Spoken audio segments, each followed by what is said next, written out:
besok bersama-sama kita masuk ke dalam surga bersama Nabi tercinta Nabi Muhammad Sallallahu Alaihi Wasallam. Abang, kakak, bapak, ibu, semua sahabatku, ini sudah agak sering saya mengisi di BRI ini. Baru kemarin lagi acara di Wapri kalau nggak salah ya Pak ya. Alhamdulillah juga cukup meriah, ramai. Dan ini juga ditakdirkan Allah kembali mengisi kajian bulanan kita. Tadi kameramen sempat kewalahan, dia pikir ada lagi acara baca Qur'annya, ada sambutannya, makanya agak sedikit terlambat kamera kita. Ini mohon dimaklumi bapak-bapak. Mudah-mudahan semuanya insya Allah tidak ada nanti dalam hati kita unsur yang menimbulkan dosa salah paham di antara kita. Amin ya rabbal alamin. Bapak ibu, abang kakak semua, saudaraku yang sangat saya muliakan, pagi hari ini kita akan bicara mumpung kita berada di tengah-tengah gudangnya duit dan orang-orang berduit. Kenapa Ustadz berkata demikian? Memang di sinilah syaratnya duit itu. Kemudian juga orang-orang pun insya Allah berduit. Hari ini Bapak Ibu, abang kakak, kawan-kawan semua, kita sedang berada di tanggal 27 Zulqa'dah, bulan ke-11 dari bulan-bulan Hijriah. Ada apa dengan 27 Zulqa'dah ini? Maka jaga baik-baik 10 hari terakhir dan 10 hari pertama. 10 hari terakhir itu adalah 10 hari habis bulan suci Ramadan. Sementara 10 hari pertama tanggal 1 sampai 10 bulan Zulhijjah. Insya Allah tahun ini bulan Hijriah di bulan Zulqa'dah ini insya Allah 30 hari. Kalau ada orang bertanya bulan Hijriah dengan Masehi itu letaknya bedanya di mana? Penanggalannya. Kalau Hijriah dari Muharram sampai Zulhijjah itu perubahan tanggal hanya 2 saja. Kalau tak 29 pasti 30. Kalau tak 30 balik ke 29. Tapi kalau Masehi di Februari pernah dia 27, pernah 28, dan Masehi pernah dan sering 31.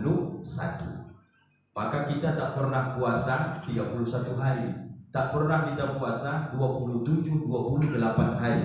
Yang ada kalau tak 29 pasti 30. Alhamdulillah tahun ini Zulqa'dah 30 hari. Berarti 3 hari lagi insya Allah Zulqa'dah akan meninggalkan kita.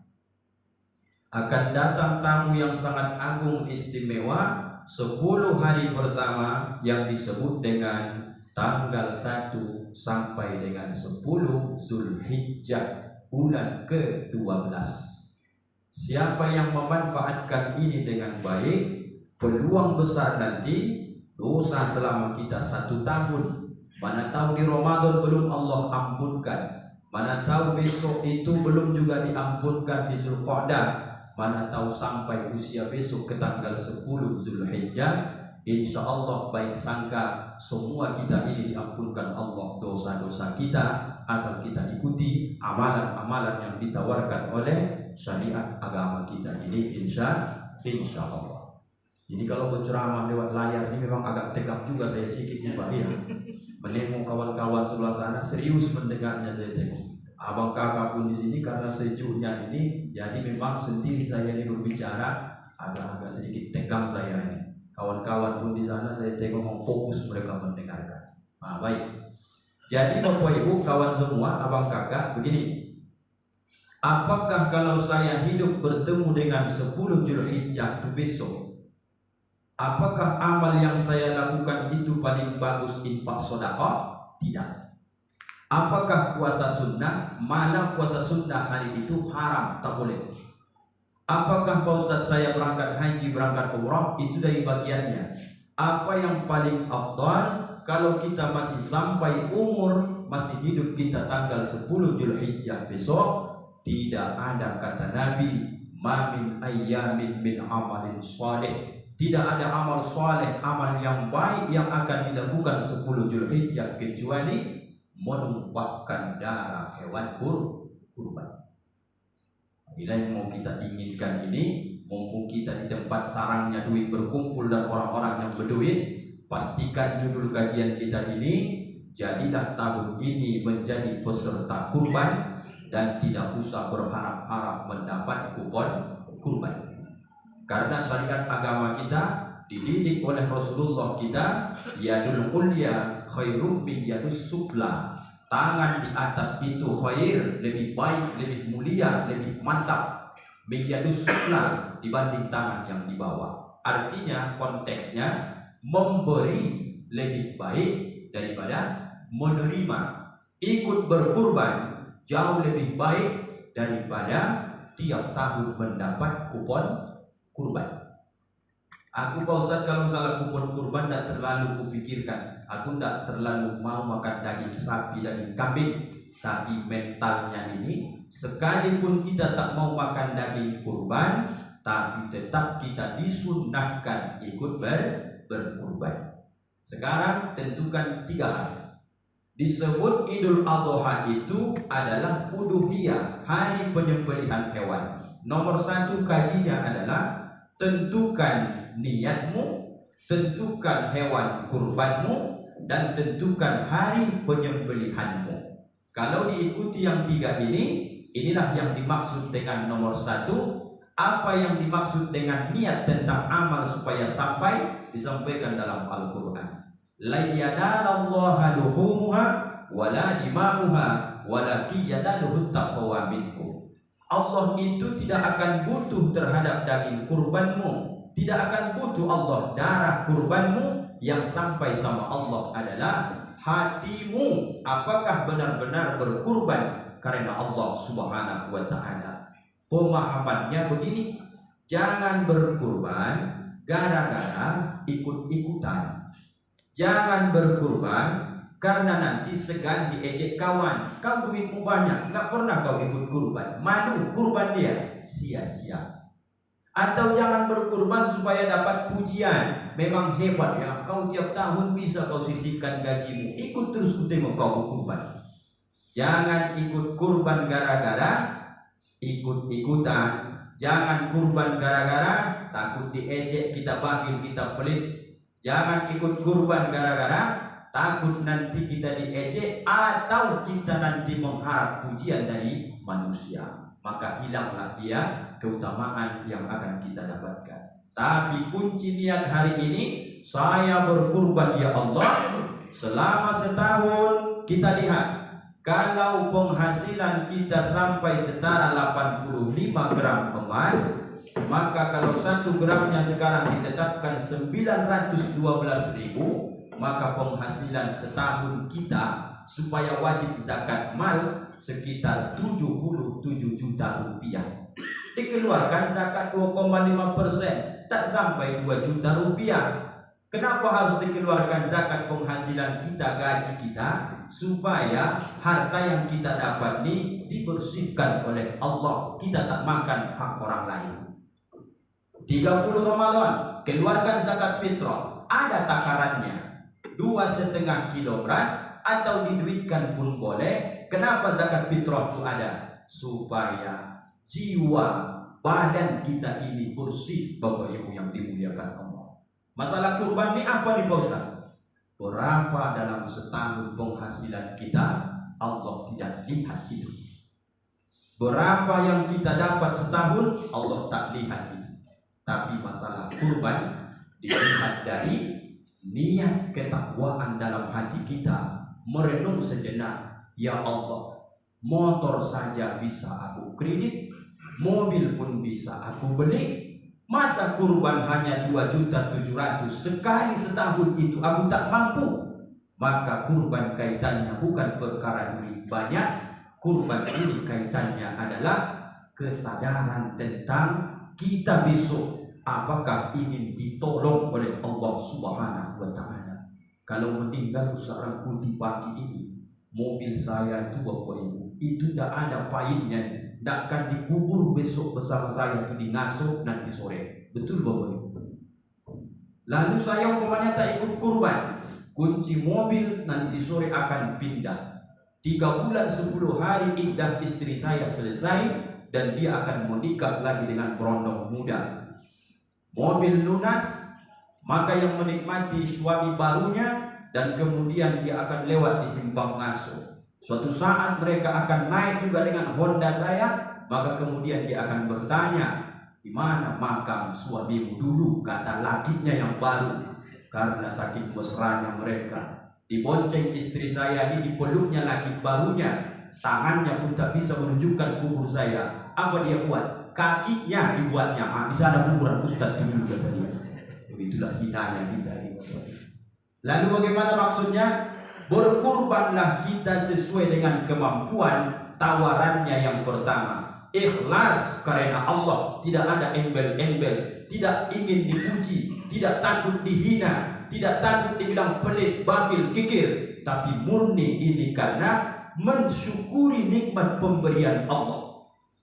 Semenjak aku lahir ke dunia ini, Allah, sudah berapa banyak nasimu yang sudah kumakan, itu Pak dipikirkan.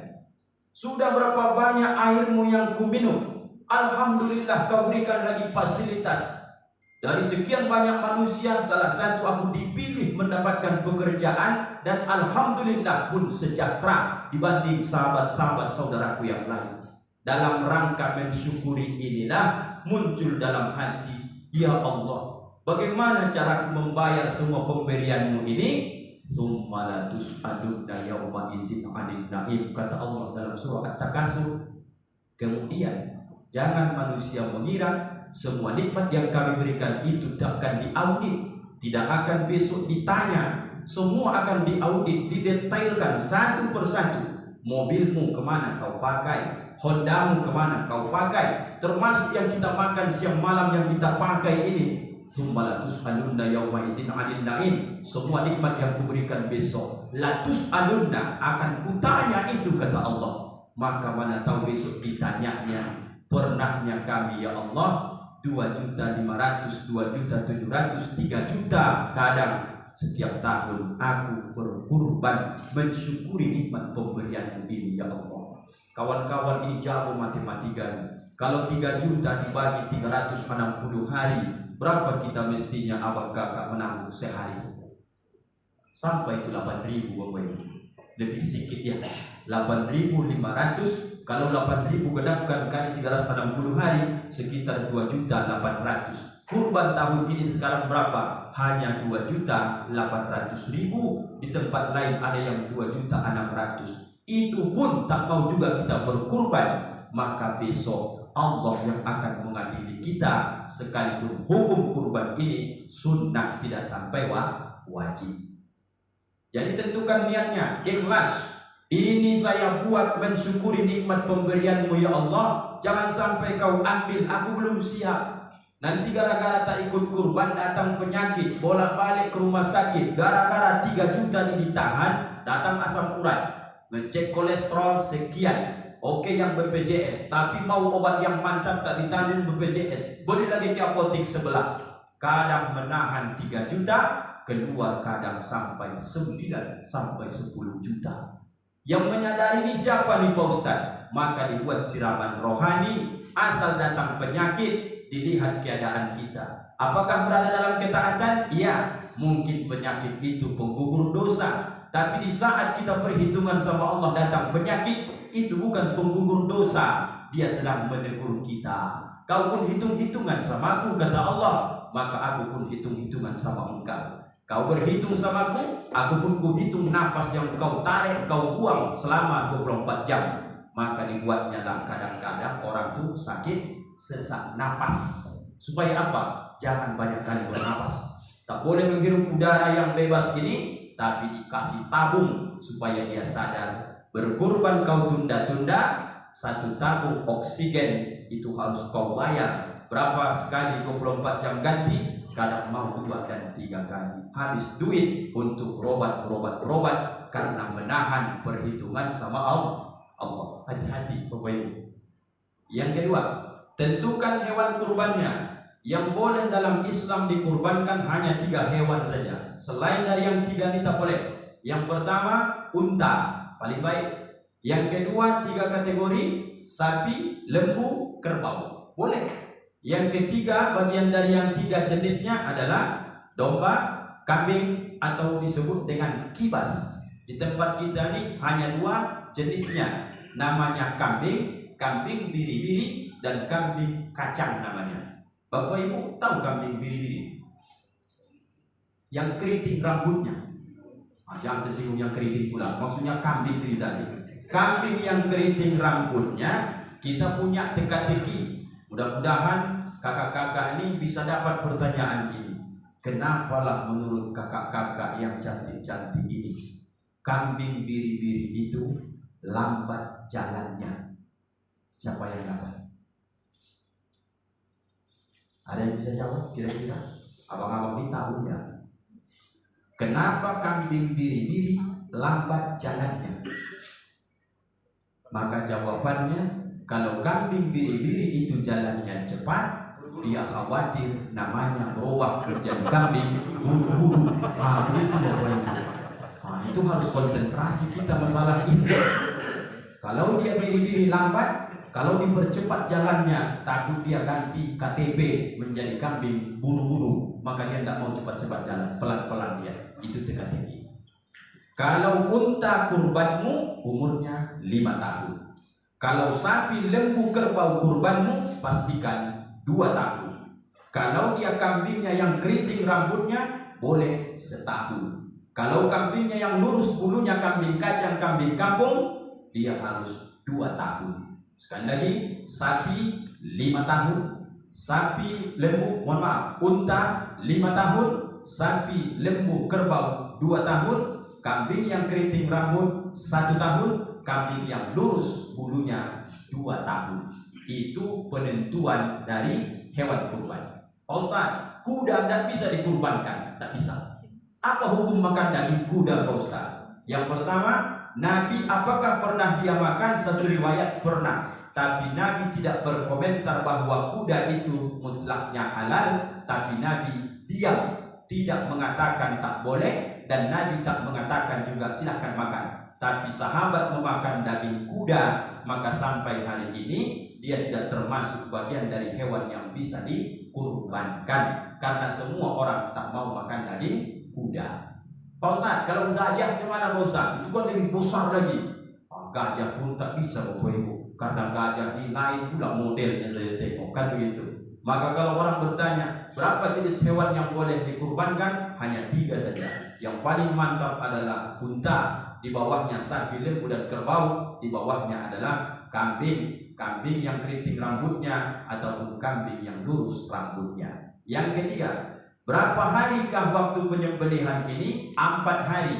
Tak boleh terlalu cepat, tak boleh pula terlalu lambat. Maksudnya Pak Ustaz, dimulai tanggal 10 Zulhijjah ditambah 3 hari dengan hari tasyrik. Nanti kawan-kawan, abang kakak ditanya orang, berapa hari waktu penyembelihan kurban itu? 4 hari. Kamu kerja di BRI pandai-pandai kamu, mana tahu bisa kamu 4 hari itu? Ya, jelaskan hukumnya.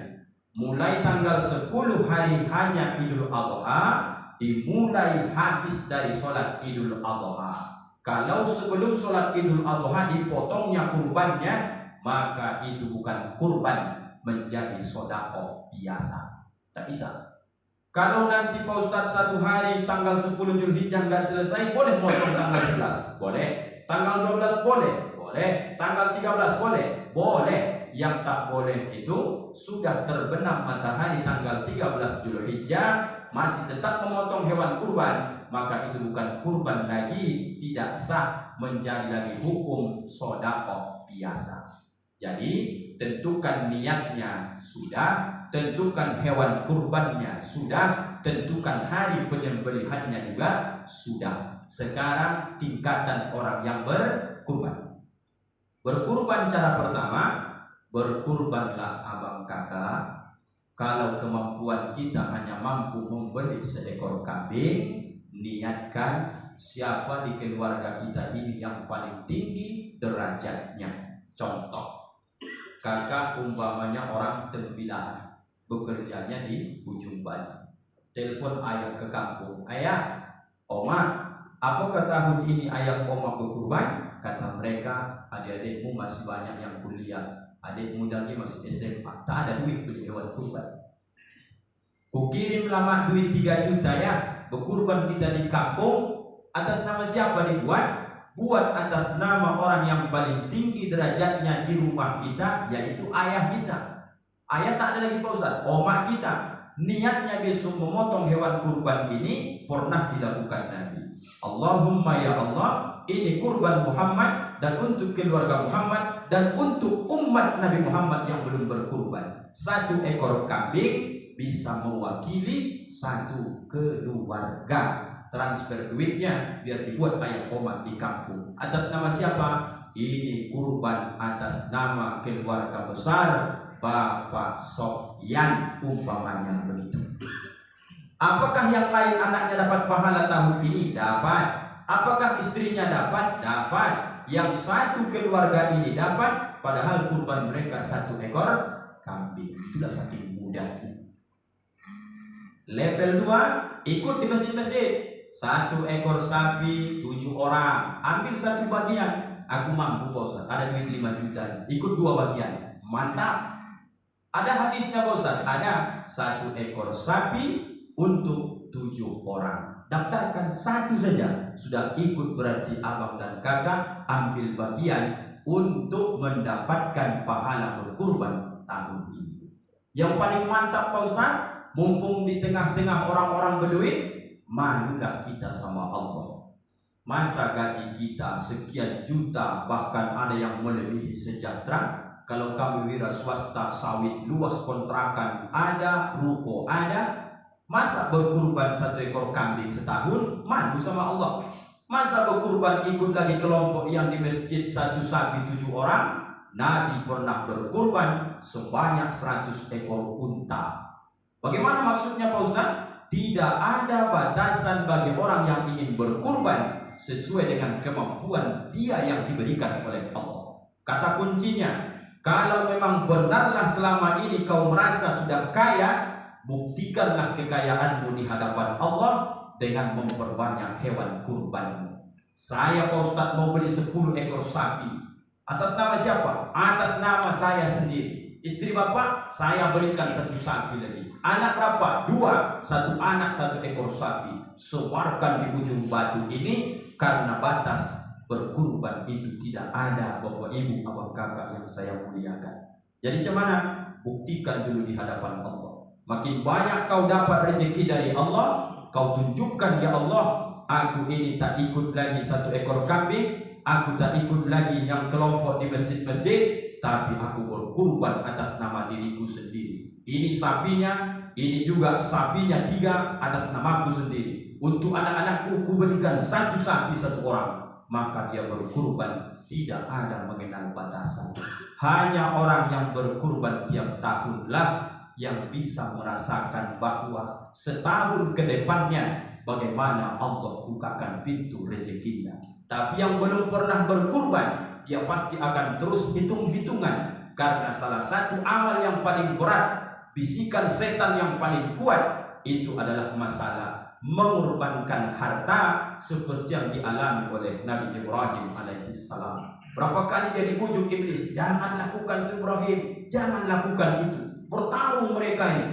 Tapi Ibrahim yakin.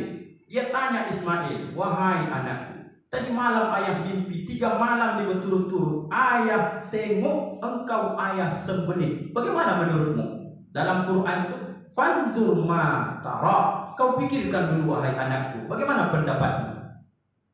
Kalau bapak yang mimpi ngomong sama anak bapak begitu, apa jawab anak kita itu kira-kira? Aku pun ya duluan lagi 4 hari yang lalu mimpi, ku tengok aku yang motong ayah, kata dia begitu sebenarnya. Tidak mungkin dia mau mengatakan seperti kata Ismail kan? Pasti dia berkata, ayah 3 malam dinak mimpi terus, tiap malam ku tengok ku potong lehernya. Gimana pendapatmu? Ini suruhan Allah loh nak. Iya ya, aku pun 4 hari yang lalu mimpi ku lalu potong ayah duluan. Ayah baru 3 hari, aku 4 hari katanya. Allah Akbar. Ismail apa yang dia lakukan?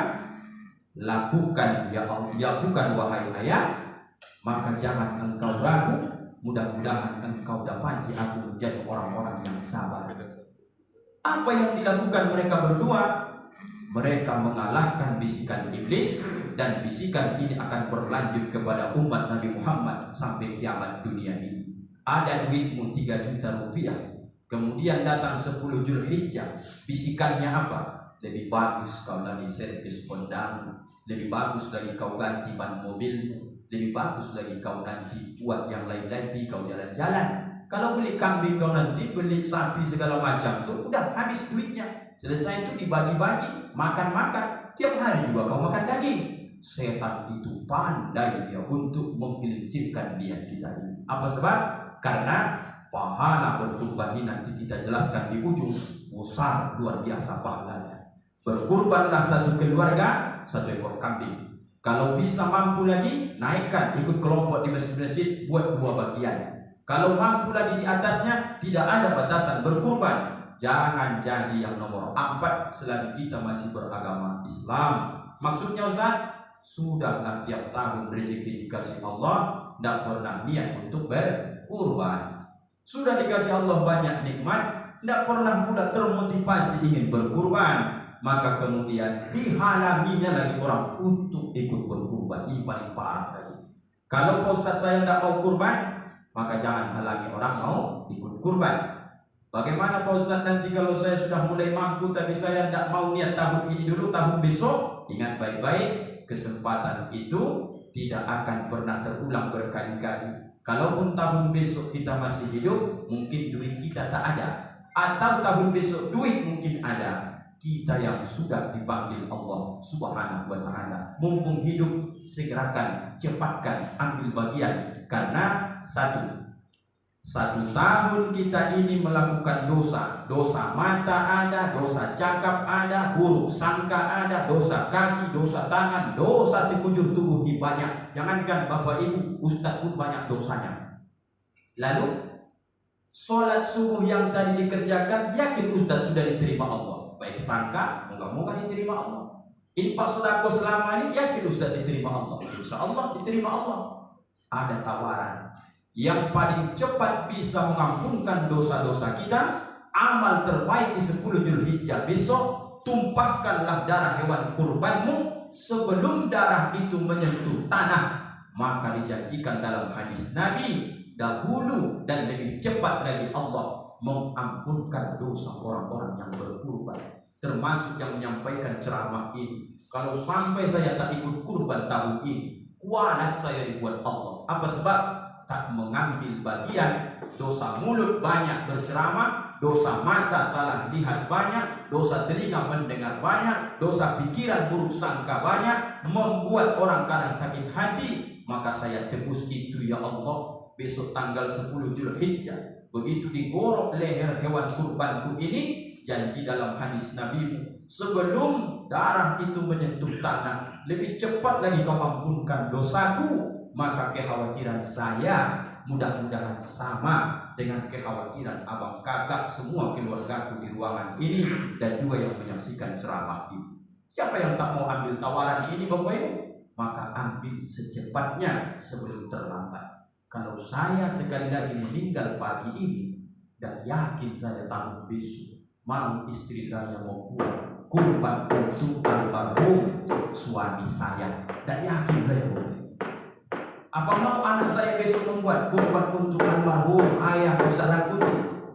Kita ke orang tua kita saja pun kita tengok jarangnya kita berinfak sedekah, apalagi berkurban atas nama ayah dan ibu kita. Apa maknanya? Begitulah besok anak dan cucu kita juga akan melupakan kita.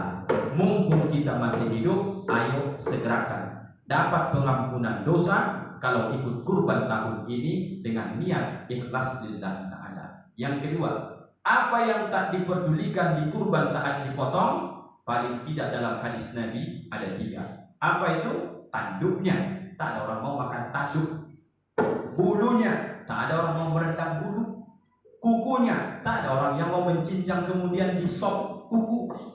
Dalam hadis Nabi, orang yang berkurban di dunia nanti di padang mahsyar bulunya akan Allah datangkan, kukunya juga akan Allah datangkan, tanduknya juga akan Allah datangkan. Maknanya apa ini? Yang tak kalian pedulikan, tak kalian hitung di dunia pun, nanti di akhirat akan aku hitung itu sebagai pahala, kata Allah, supaya kau selamat dan supaya kau cepat masuk ke dalam surga. Tidak ada kata yang paling cepat mengambil tiket surga itu Bapak Ibu kecuali ritual ibadah kurban kalau kita masih hidup di bulan Dzulhijjah ini. Ini termasuk bagian iklan ini. Mudah-mudahan yang di layar tidak tahu mereka. Kok Ustaz itu kok noko-noko pikirnya. Aku tetap ceramah, mereka yang menoko Bapak Ibu. Tapi bagaimanapun juga ini sudah Ustaz sampaikan, maka judul kita hari ini, jadilah peserta kurban, tidak usah berharap mendapat kupon kurban. Kata penutupnya, kurban ini adalah amal sosial. Maka kalau kita ambil amal sosial ini, kapan lagi saatnya kita berbagi kepada saudara-saudara kita. Maka kurban ini dibagi menjadi 3, sepertiga. Biarpun kita nggak doyan, nggak mau makan daging kurban, cubit sedikit dagingnya, makan, karena bagianmu di situ. Sepertiga kedua berikan kepada fakir dan miskin. Sepertiga ketiga namanya dihadiahkan. Sampai daging kurban ini kepada orang yang lebih kaya dari kita boleh diberikan. Dan sampai saudara kita yang non muslim sekalipun boleh daging kurban ini kita berikan. Dalam rangka apa? Kurban adalah amal sosial. Hari makan-makan, maka 4 hari ini haram kita orang Islam melaksanakan puasa. Tanggal 10-nya tak boleh puasa, 11, 12, 13-nya Dzulhijjah, 4 hari berurut. Biarpun dia kena nanti Senin atau Kamis, haram puasa, tak boleh kita berpuasa. Apa sebab?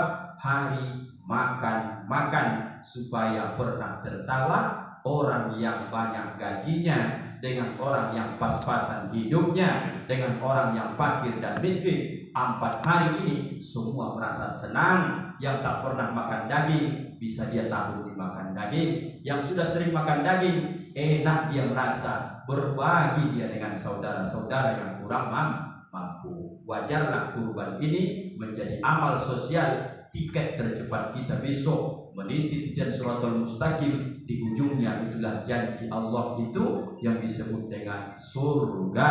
Masuk kita semua besok insya Allah. Terima kasih Bapak Ibu, kakak abang semua yang dimuliakan Allah. Sebelum Ustaz tutup, karena ini adalah masalah fikih, masalah kurban, kita buka sesi pertanyaan. Kalau ada yang mau bertanya, kalau tak ada yang mau bertanya, nanti kita tutup dengan doa dan mudah-mudahan bermanfaat. Dan maafkan semua kesalahan, keterbatasan ilmu, kebodohan Ustaz, supaya tak jadi sangkutan yang tak baik besok di hadapan Allah Subhanahu wa Ta'ala. Maaf Bapak Ibu, maaf kesalahan Ustaz.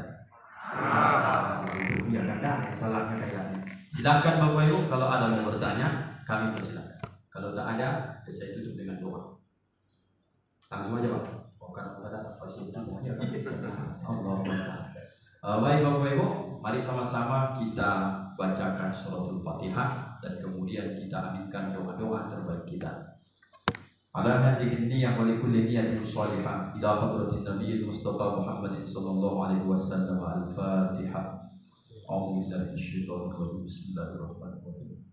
Alhamdulillahirabbil alamin arrahmanir rahim maliki yaumiddin. Iyyaka na'budu wa iyyaka nasta'in ihdinas siratal mustaqim siratal ladzina an'amta 'alaihim ghairil maghdubi 'alaihim waladdallin. Alhamdulillahirabbil alamin. Allahumma shalli wa sallim ala sayyidina Muhammadin wa ala alihi wa sahbihi wa sallim ajma'in. Allahumma ighfir lana ya Allah dzunubana wa liwalidina rabbirhamhum kama rabbawna shighara. ولجميع المسلمين والمسلمات والمؤمنين والمؤمنات أينما كانوا برحمتك يا أرحم الراحمين. اللهم أنزل الرحمة والنعمة والصحة والسلامة والبركة وافتح لنا أبواب الرزق من الحلال الطيب مباركا واسعا خصوصا يا الله لأهلنا ولأهل هذه الجماعة. ربنا يا الله أرنا الحق حقا وارزقنا اتباعه wa arinal batila batila warzuqna ejatinaba. Allahumma rabbana atina fid dunya hasanah wa fil akhirati hasanah wa qina adzabannar. Walhamdulillahirabbil alamin. Taqabbalallahu minkum minna wa minkum taqabbal ya karim. Assalamualaikum warahmatullahi wabarakatuh.